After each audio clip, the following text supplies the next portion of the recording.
Classify cancer as a notifiable disease. As we are all aware, cancer is not a notifiable disease in India, despite its enormous disease burden. To address this, so let us begin with it as a notifiable disease in India. We all know that there is a growing burden of cancer in the country. Every year, about 1.4 million cases get diagnosed in the cancer, and this in our country, and this number is likely to go up to 1.5 million cases by 2030. The lack of comprehensive cancer data means that we may not fully grasp the true scale of this disease, and unlike other diseases like tuberculosis or COVID, the ability to develop targeted interventions, standardized treatments, and allocate resources efficiently. Why should cancer be a notifiable disease? While you will hear our distinguished speakers talk about it, but to give you a broad level idea, first advantage is that it will enhance the data accuracy and ensure that every case is recorded and overall a realistic picture of the cancer's impact across the country is provided. Second is that it is likely to improve treatment protocols with standardized guidelines that help in delivering consistent and equitable cancer care. And last but not the least, there will be a strengthening of research and policy decisions. Once a national cancer registry is made, it will also boost funding and enable more personalized treatment approaches. In 2022, it's important to note that the Parliamentary Standing Committee on Health and Family Welfare recommended that cancer be classified as a notifiable disease. Today, while some states in the country have done it, but many states still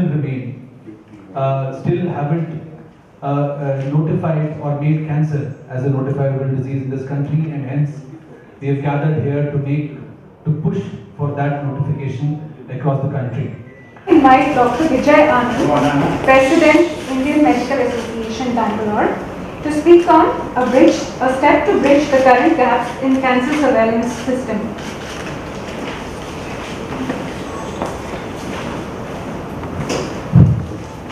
Congratulations. They have their facilities in place, and they have best of equipment in Southeast Asia. Welcome you all to IMA. And all the press friends of today. Today is World Cancer Day. Union for International Cancer Control is an international body which is the largest and oldest global organization dedicated to cancer and its eradication there. 4th of February every year has been earmarked to celebrate World Cancer Day, making it an awareness to the public and to the stakeholders to take charge the whole year what they have progressed to eradicate, control, and bring happiness to the cancer patients. The World Cancer Day is an initiative against the cancer where the entire world unites together to fight against the global cancer epidemic. Cancer, which can be in the category of customs free, and then setting the mandate to start 200 cancer daycare centers, in some case eradicated, and in some case to prevent it from vaccination. So one of the things we have taken up, well, there's another discussion we could have on the Made in India indigenous cervical vaccine program, and why shouldn't a larger universe of people who can be vaccinated get vaccinated when there are third world countries, as far as one in Rwanda, which has got a vaccine policy for cervical cancer covering their entire population, and developed countries like France and US, which has a cervical cancer policy. Notifying means that we get to know that India has a single policy when it comes to cancer, rather than leaving it to the interpretation and implementation to the state. Currently it's divided. Some states have a voluntary cancer notifiable status, some of them do not have it notified, and some of them are trying to take steps to get it notified. But if we wait for years together, the ICMR recommendation is a decade old, asking it to be notified. If we just keep waiting for it to happen, when you have the ICMR as a governing body from Bangalore, which has given a recommendation saying what are the benefits of getting cancer notified.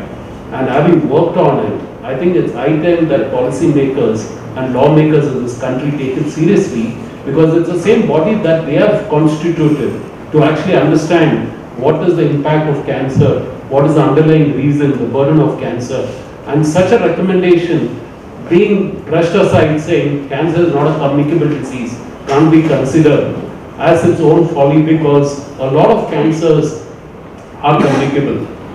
To start with HIV-led cancers, hepatitis B-led cancers, hepatitis C-led cancers, HPV cancers, EBVs, just to name. And I'm sure my colleagues, both the clinicians who are in this forum, can further talk about the growing burden of these virus-led cancers, whether it's Burkitt's, or whether it's cervical or head and neck or penile, or whether it's...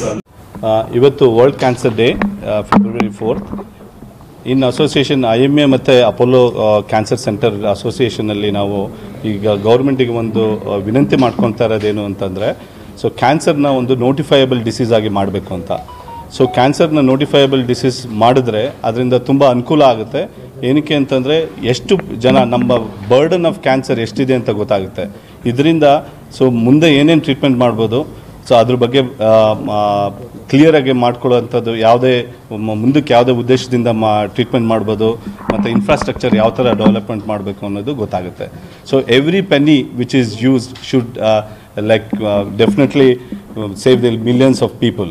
so ಅದಕ್ಕೋಸ್ಕರ notify ಮಾಡಬೇಕು ಅಂತ ನಮ್ಮ ಉದ್ದೇಶ. We have gathered today in association of the Indian Medical Association Bangalore to raise awareness on the importance of cancer being a notifiable disease under the platform called Unify to Notify. The notification of cancer in India started with various states more than 15 years back, but till date we do not have a unified cancer policy, which is a national policy to declare cancer as a notifiable disease.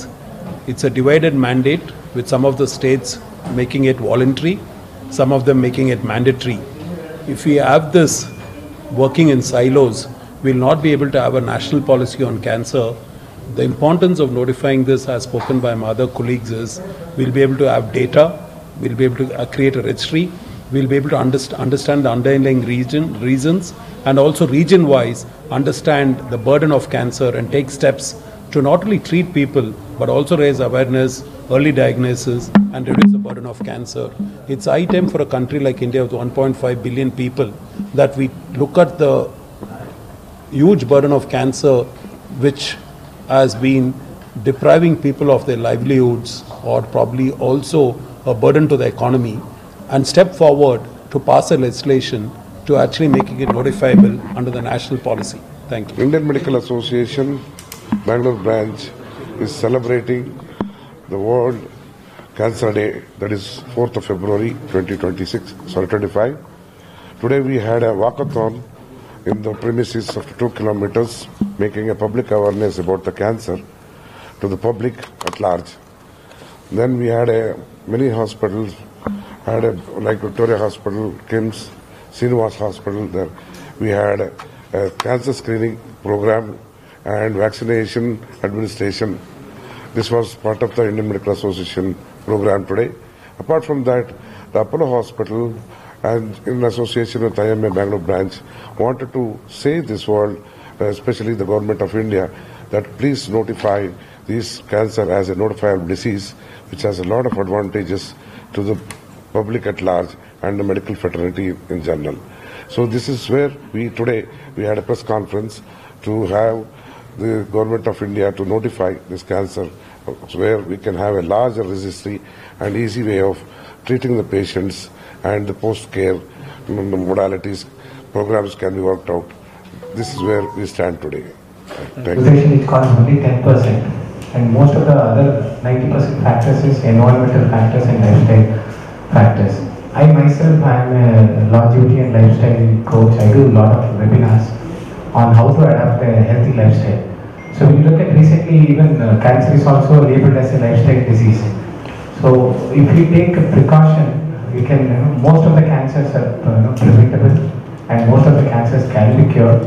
So as Sir rightly said, we have to notify and First, we should have that, create the awareness among the people.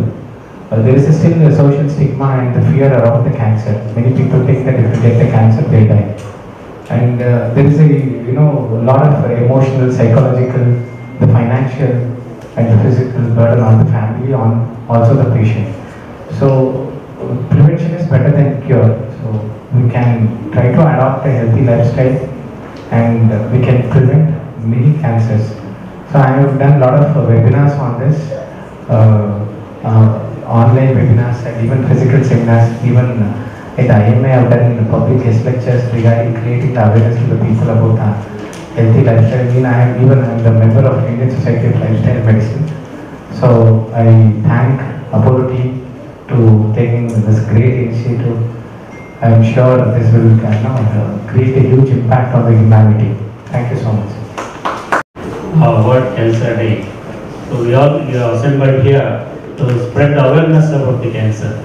The cancer is the leading cause of death among public in India and abroad. Especially it is affecting the pediatric, children also.